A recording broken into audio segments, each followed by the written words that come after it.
Hi, I'm just back in the gym and I'm looking at my dinner options. Let's see, I've got last papaya of the season, small, and I kind of had to force ripen this before we got a cold blast of air.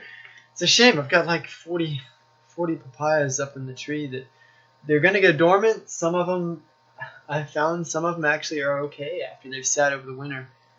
But we'll see. And then I've got a Cherimoya, so they're selling these out of Miami Fruit.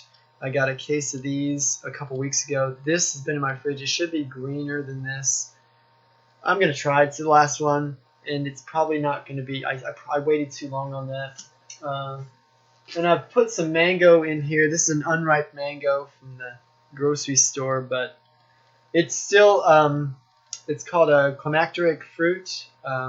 It's in that category of fruits whereby it will exude ethylene, which acts like a plant hormone to speed up the ripening process of this fruit as well as fruits that are next to it. So especially if they're in like a paper bag. But next best thing is this cardboard box, and just put this in. Of course, people have heard that bananas will ripen other fruits when you put them together, and that's another climacteric fruit. It's not the most climacteric fruit.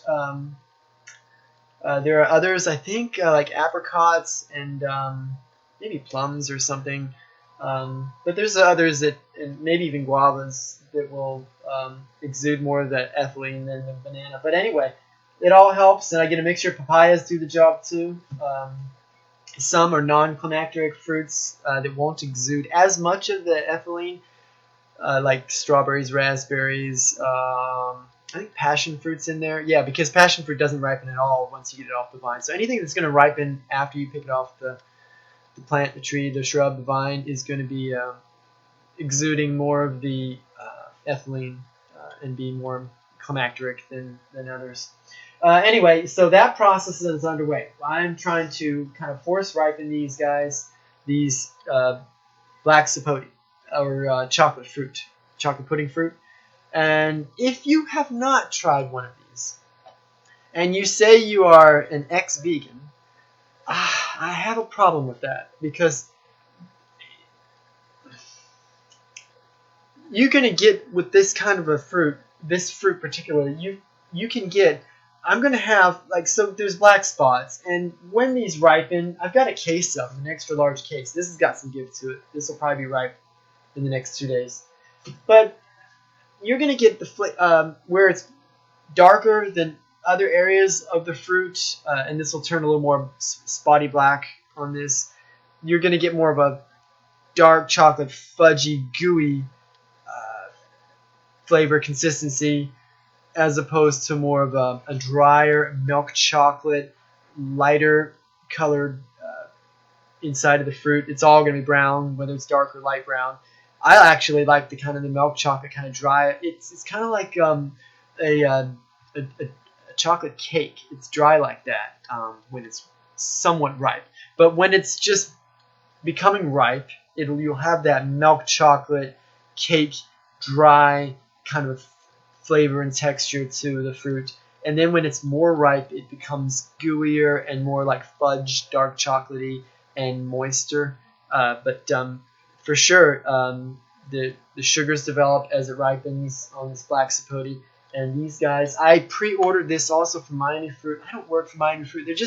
They're making this fruit available. That's stuff that hadn't been available in the past to this degree. And it's not cheap, but it's good. You can get what you want. And so if you haven't had chocolate in a while, this does the trick. But if you're somebody who is like a chocoholic and you're having it often, you might not appreciate this as much because it's more subtle in the chocolate flavor. But it hits you. It makes a kind of a more of an impact when you haven't had chocolate in a while. Let's say I haven't had chocolate in about, I don't know, years, at least 7 or 8 years. But last time I had it, it was raw, and what I get out of that was more of a nutty, maybe a little bit bitter coffee kind of a flavor to the raw cacao nibs that I had. I'd just mix it with like raspberries and bananas for smoothies. But with this, you get not as much of a nutty flavor, more subtle, more fruit-like in its texture for sure, but definitely not the coffee. And you don't get the bitterness, at least not when it's, even if it's just slightly ripe, like I described. You're not going to get bitterness out of this. You get, if it's at all ripe, you're going to get just that kind of that dry milk chocolate kind of a flavor out of it. So really neat fruit, and it comes around once a year for me when I can order it down south. I can't grow these guys. It's just a little too tropical for North Florida. But here in North Florida, we had some cold weather. The coldest of the season just in the last couple weeks. So it has been a couple weeks, and that's when this came in about a week and a half ago. So I've had these guys, and even in my house, I haven't put the heater on because my rescue dogs like it when it's cool, and I don't mind it. I tough it out.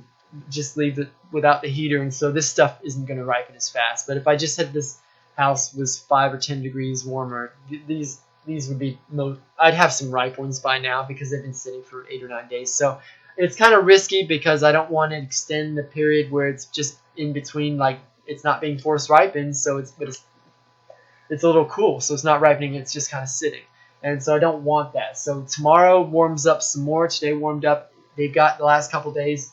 I've got some that I can see are going to probably be ripe in the foreseeable, real close to being ready to eat in the next few days. So tomorrow I'll find out. I'll get a better idea of how much of this is going to actually. What I did was I ordered this stuff ahead of time. I pre-ordered it, put my name on because I didn't want to miss the boat. Wanted to get this stuff right away. And I think they sent me some that really wasn't quite ripe yet. They gave me the really early harvest. But I'll see how long it takes to get these ripe and whether they'll still be good or not. So that's the experiment.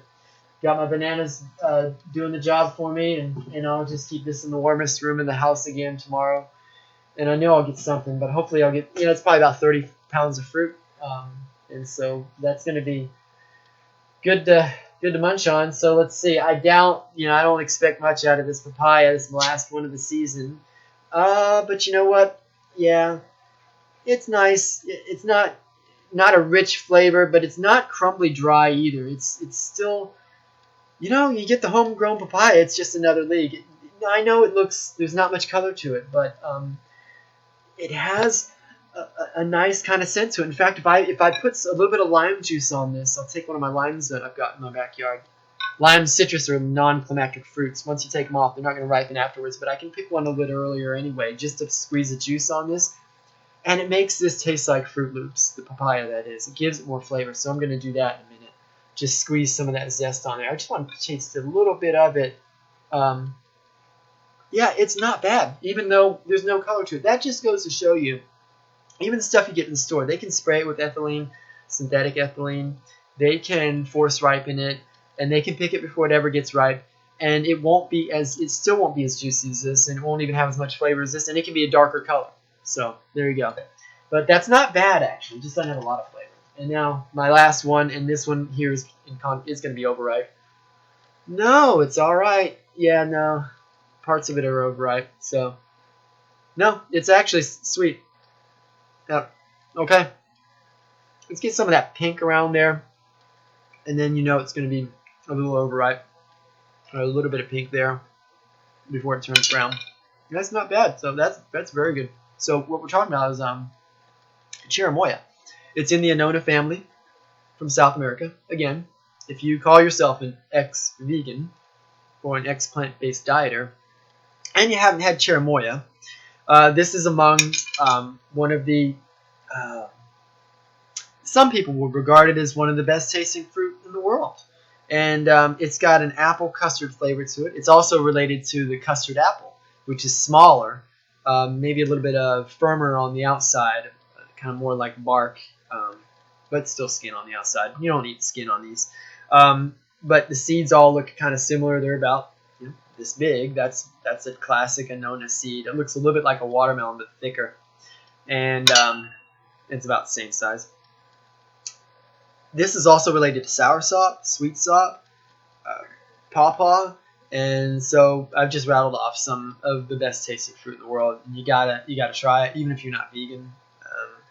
But if you are vegan, you sure are, and you haven't tried these, you're really missing out. So this stuff you can order straight from Miami Fruit. You don't have to live in Miami to get it. But boy, it would be nice to have this dripping off the tree. I've got some trees, these seeds to sprout readily, as do it seems like all the Annonas, except that pawpaws are tricky.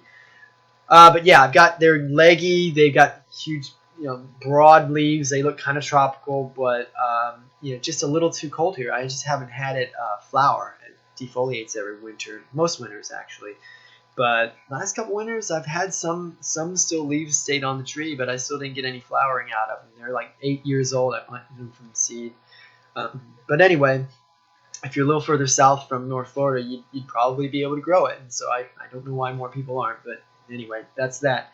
So that's going to start. I'm pretty much starving right now. So I'm going to engulf that and then do my heaping salad. And then I'm going to maybe do a follow-up video if these actually end up looking nice. So I'll slice into it and you can see the difference in the lighter and the darker fruit or the ripening process and the kind of contrast in the texture. And you won't get to taste the flavor, of course, but you could order this. It's just early harvest time, and so you can order some too. Anyway, have a healthy thanks living.